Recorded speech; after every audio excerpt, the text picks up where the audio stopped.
call him the quorum be ended. Without objection. Yeah.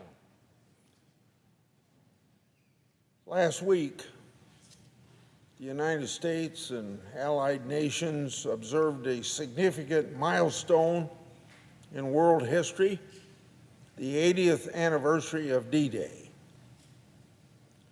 That day, by land, air, and sea, this massive military operation unleashed the largest amphibious assault known to the world.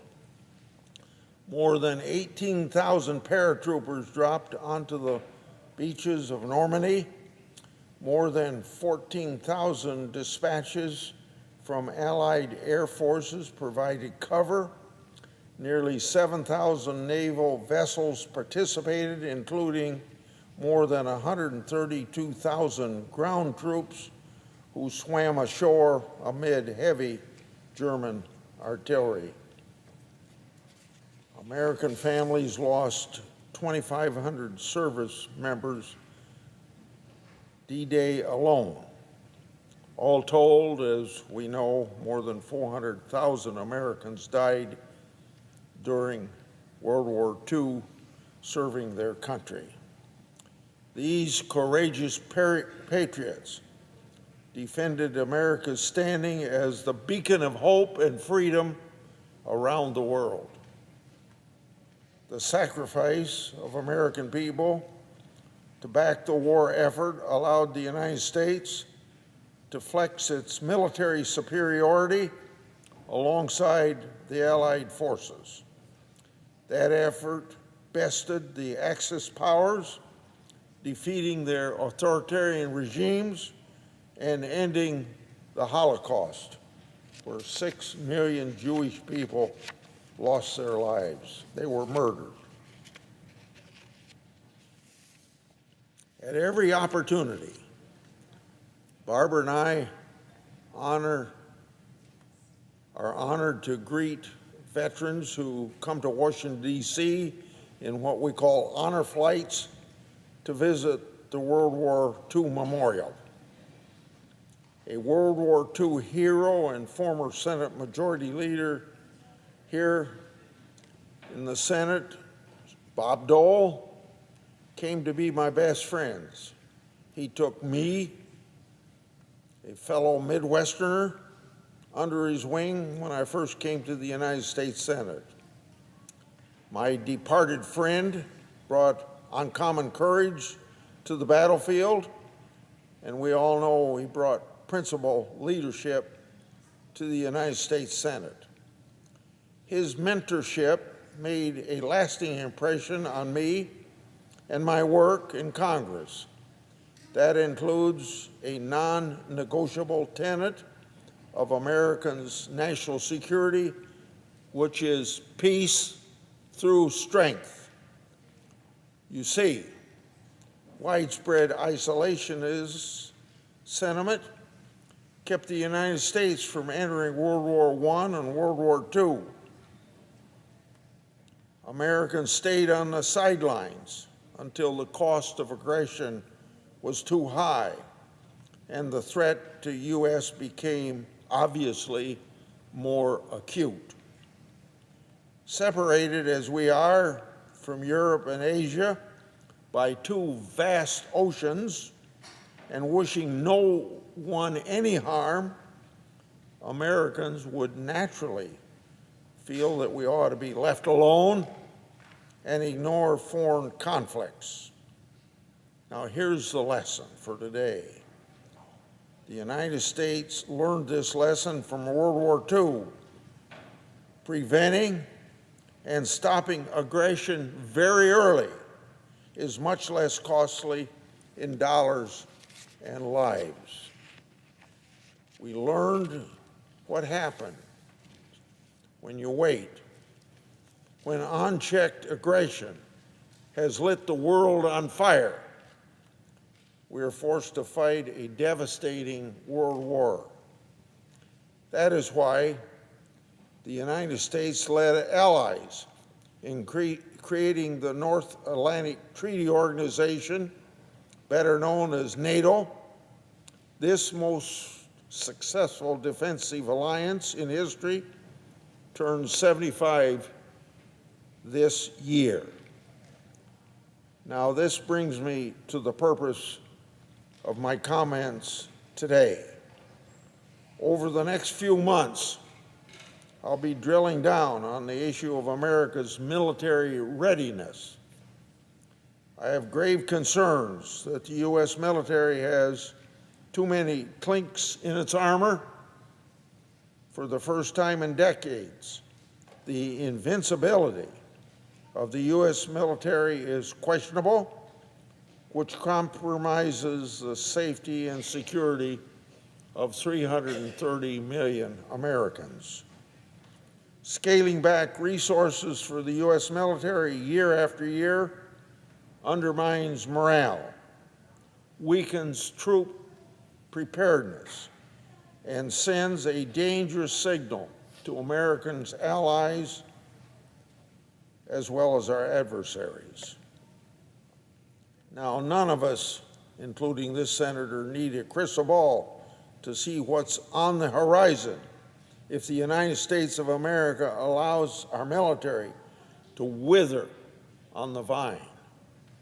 Unless Washington turns things around, the slippery slope that we're on will trigger an avalanche of no return.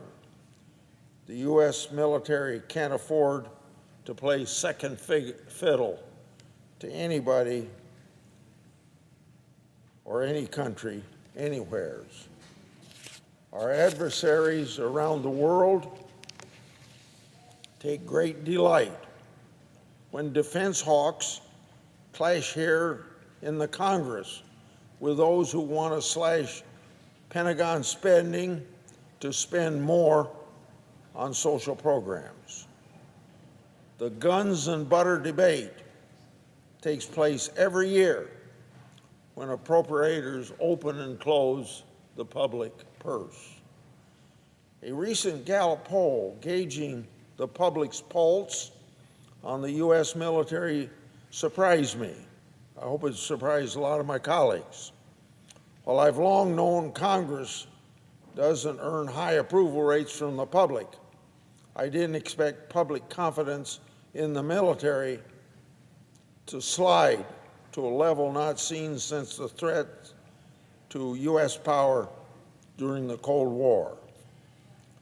It dipped down to 60% in 2023 compared to a record high of 85% following the Gulf War in 1991 and rising again after the attack in New York on 9/11. Just 2 weeks ago, on Memorial Day, communities across Iowa and nationwide honored fallen hometown heroes. These are the beloved sons and daughters who made the ultimate sacrifice in service to our country, leaving their dreams and grieving Gold Star families behind. Throughout American history, tens of millions of American patriots put their lives on the line to protect U.S. national security, defend our allies, and fight tyranny and terror from distant shores.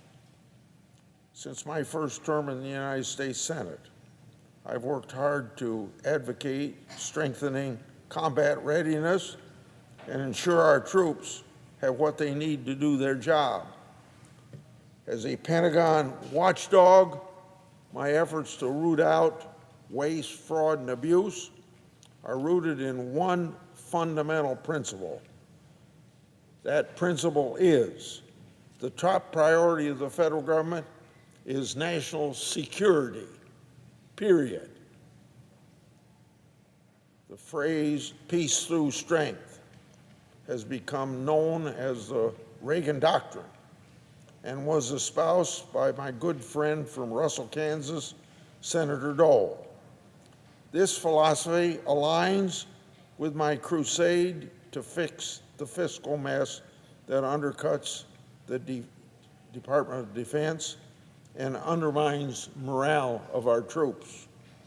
Every dollar lost to fraud is one less dollar for military readiness.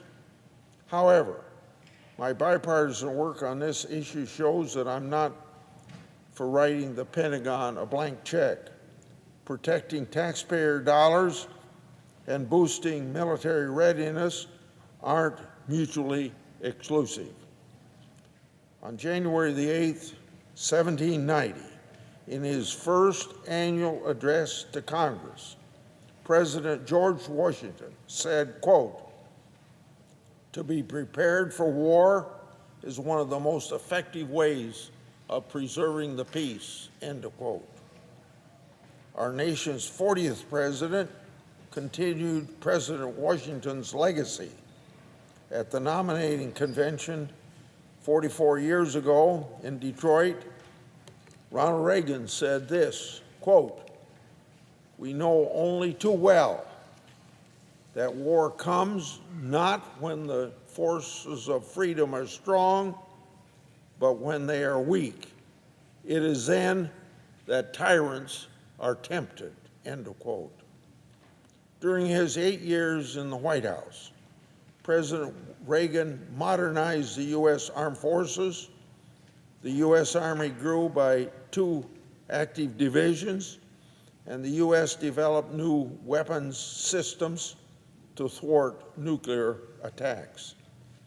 Reagan stared down the evil empire, those are his words as he referred to the USSR, and ended the Cold War.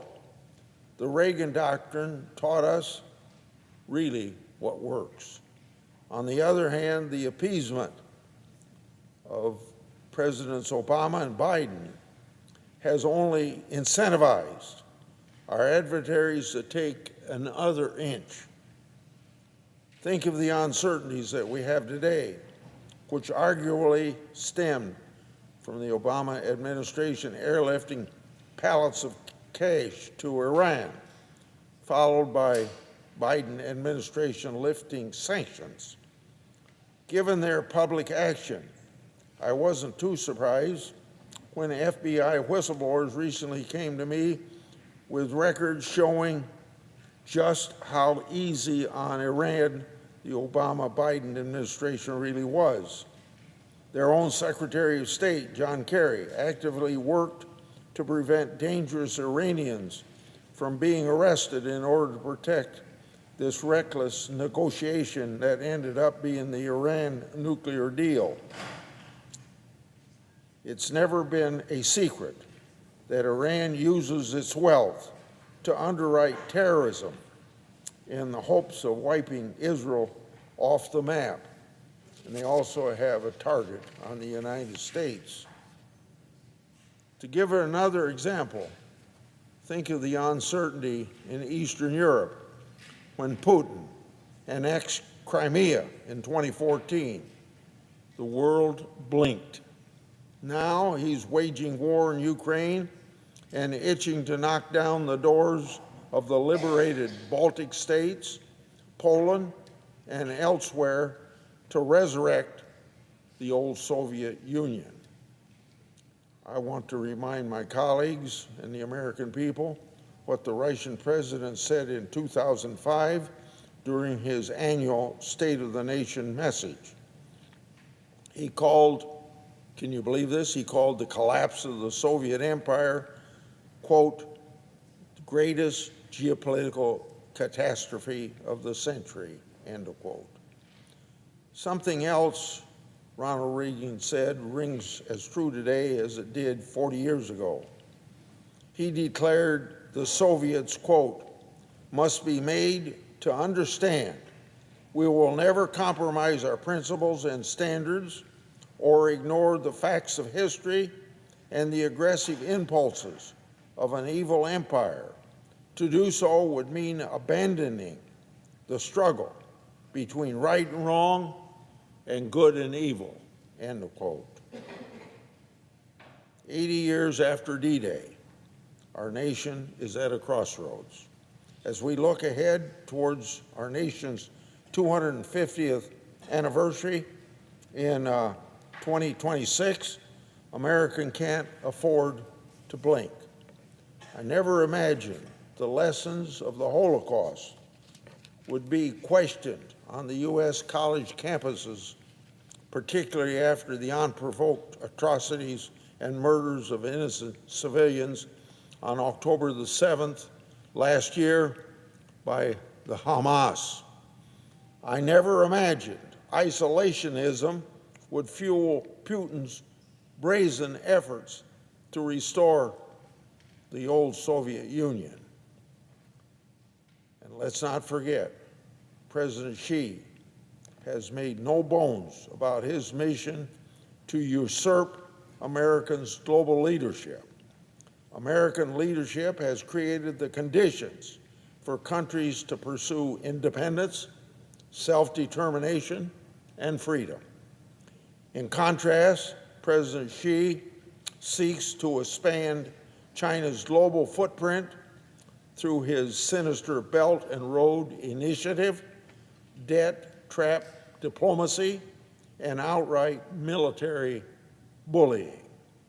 All of these tactics aim to export the Chinese Communist Party's model of state control over citizens' lives and exert a neo-imperial domination over countries all around the globe.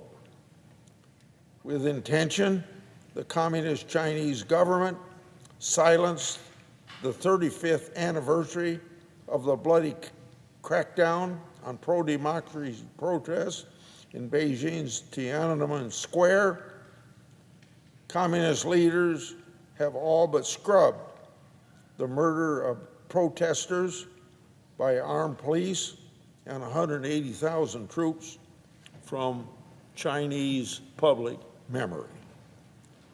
Let there be no mistake, authoritarianism regimes use any means necessary to censor free speech, snuff out economic freedom, and pursue and persecute religious freedom.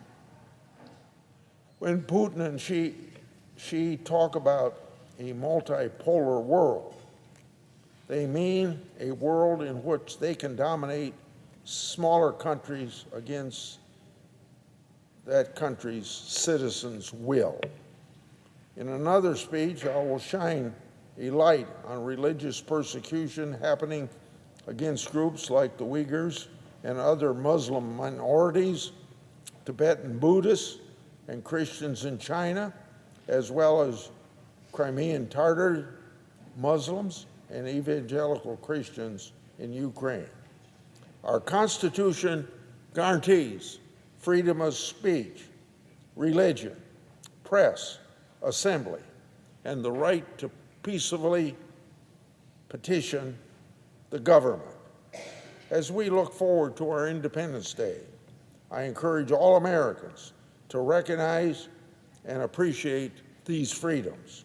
And if Americans want to guarantee these freedoms, peace and prosperity for generations to come, we cannot blink in our commitment to promoting peace through strength. If America doesn't lead, our allies won't follow, and our enemies will no longer fear us. I'll close with one more piece of sage advice from President Reagan. Quote, "If America ceases to be good, America will cease to be great." I yield the floor and suggest the absence of a quorum. The clerk will call the roll.